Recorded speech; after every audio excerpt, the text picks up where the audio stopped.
Номер 39 Асқатта жалпы орта мектебінің 4 сынып оқушысы Еламан Шоқан. Адасқанның алды жөн арты соқпақ.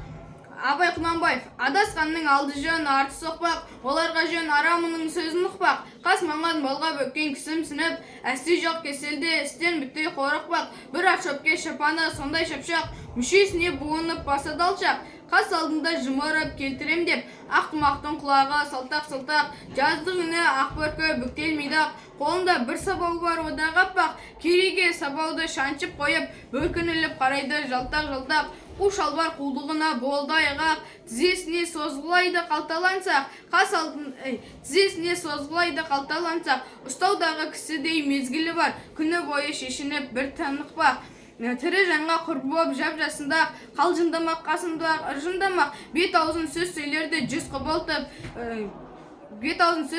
жүз құбылтып, қас кермек мойын бұрмақ қоразданбақ. Осындай сидаң жігіт елде молақ, бәрі де шаруаға келеді олақ. Сырын түзер біреу жоқ, сыртын түзеп, бар өнері қубырбай, сымпыс шолақ. Олардың жоқ ойынды малын бақпақ, адал еңбек мал таппақ, ойға жұртқа жақпақ. Жалғыз атын телетіп, ел қыдырып, сәлемдеспей алыстан ыржан қақпақ.